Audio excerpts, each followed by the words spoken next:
Hey everyone, welcome back to the channel. Do you ever feel like you're being pulled in a million different directions at once? Your phone is buzzing, your email is pinging, your to-do list is a mile long, and on top of it all, your own thoughts are racing. It's like the entire world is in a conspiracy to steal your attention. If that sounds familiar, you're not alone, and today, we're going to talk about how to fight back. We're diving deep into the art of choosing focus when everything, and I mean everything, is trying to distract you. Let's be real, distraction isn't just a minor annoyance anymore. It's the default state for many of us. We live in an attention economy where companies literally profit from capturing and holding our focus. Every notification, every endless scroll, every "you might also like" suggestion is designed to keep you engaged, but not necessarily on what matters most to *you*. This constant barrage of information has rewired our brains. Studies have shown that our average attention span is shrinking. We're becoming conditioned to crave novelty and quick hits of dopamine, which makes deep, concentrated work feel almost impossible. Think about it. When was the last time you sat down and worked on a single task for an hour without checking your phone or switching to another tab? It's tough, right? This isn't a personal failing, it's a systemic problem.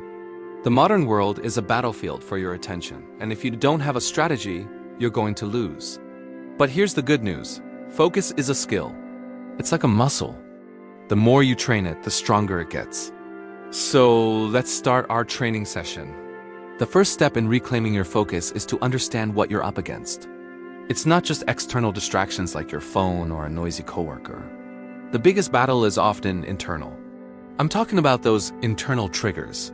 The feelings of boredom, anxiety, uncertainty, or loneliness that make us want to escape. When you feel that uncomfortable itch to do something else while you're working, that's usually an internal trigger at play. You're not just reaching for your phone because it buzzed. You're reaching for it to escape a feeling. Recognizing this is a game changer. The next time you feel that pull, just pause for a second. Ask yourself, what am I trying to escape from right now? Simply naming the feeling can take away its power and give you the space to make a conscious choice instead of reacting automatically. Once we've acknowledged the internal battle, we can start building our fortress against external distractions. And the best defense is a good offense. This means intentionally designing your environment for focus. This is what I call creating a sacred space. This doesn't have to be a whole room. It can be your desk or even just a specific time of day. When you're in your sacred space, the rules are different. Phones are on silent and out of sight, not just face down on the desk, but in another room if possible. Unnecessary browser tabs are closed. Notifications on your computer are turned off. You are signaling to your brain, this is time for deep work. It might feel extreme at first, but think of it like this. A pilot doesn't check their social media while landing a plane. Your most important tasks deserve that same level of respect and single-minded attention. By removing the temptations, you're not relying on willpower alone, which is a finite resource. You're making focus the path of least resistance. You're making it easy to do the right thing.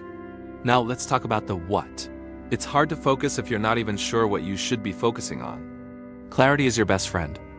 At the start of each day, or even the night before, decide on your 1 to 3 most important tasks, or MITs. These aren't just random items from your to-do list. They are the tasks that will move the needle the most.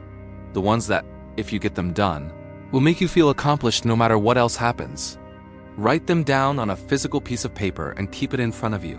This list becomes your compass for the day. When you feel lost or get pulled into something else, you look at your compass and it guides you back to what truly matters. This simple act of prioritization prevents you from getting caught up in busy work that feels productive, but doesn't actually lead to meaningful progress. But what happens when you're in the middle of a focused work session and your brain just shuts down? You hit a wall. Your mind starts to wander, and you can't seem to get it back on track. This is completely normal. Our brains aren't designed for sprinting for hours on end. This is where strategic breaks come in. The Pomodoro technique is famous for a reason. You work in a focused burst for, say, 25 minutes, and then you take a genuine 5-minute break. And by genuine, I mean don't just switch from your work document to your email or social media. That's not a real rest. It's just a different kind of stimulation. Instead, stand up, stretch, look out the window, grab a glass of water, or do some deep breathing. Do something that allows your mind to truly disengage and recharge.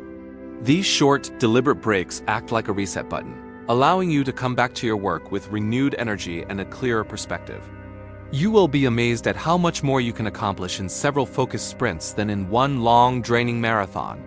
Another powerful technique is what author Cal Newport calls time blocking. Instead of a to-do list, you use your calendar. You schedule specific blocks of time for specific tasks. For example, from 9 a.m. to 10:30 a.m., your calendar says, "Work on Project X report." This does two things. First, it forces you to be realistic about how long tasks will take. Second, it treats your focused work with the same importance as a meeting. You wouldn't just skip a meeting with your boss, right? So why would you skip a meeting with your most important work? By giving your tasks a home on your calendar, you're committing to them. This creates a structure that protects your time and your focus from the chaos of the day. Let's also touch on the long-term game. Building focus isn't just about short-term hacks. It's about cultivating a lifestyle that supports it. This means paying attention to the fundamentals: sleep, nutrition, and exercise. You can't expect to have laser-like focus if you're sleep-deprived and running on caffeine and sugar. A well-rested, well-nourished brain is a focused brain. Similarly, regular physical activity is proven to boost cognitive function, including attention and memory. It doesn't have to be an intense gym session. Even a brisk 20-minute walk can work wonders. Think of these as the foundation upon which all your focus techniques are built. Without a strong foundation, everything else will eventually crumble. And finally, be kind to yourself. There will be days when you get distracted. There will be times when you fall off the wagon and spend an hour scrolling when you meant to be working. It happens to everyone. The goal isn't perfection, it's progress. Don't beat yourself up. Just notice it, gently guide your attention back, and try again. Every time you successfully pull your focus back to your intended task, you are strengthening that focus muscle. Each small victory builds momentum. Over time, what once felt like an impossible struggle will become your new normal. You will reclaim your ability to choose where your most valuable asset, your attention, goes. You will be the one in the driver's seat of your own mind. So let's recap the strategy.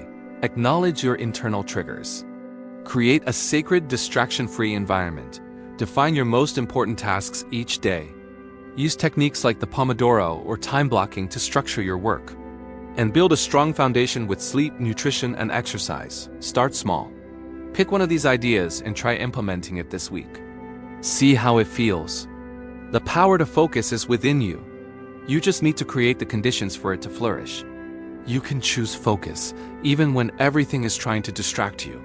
Thank you so much for spending your valuable attention with me today. I hope you found this helpful. If you did, please give this video a thumbs up, and don't forget to subscribe and hit that notification bell so you don't miss our future content. I'd love to hear your own strategies for staying focused in the comments below. Let's learn from each other. Until next time, stay focused and take care.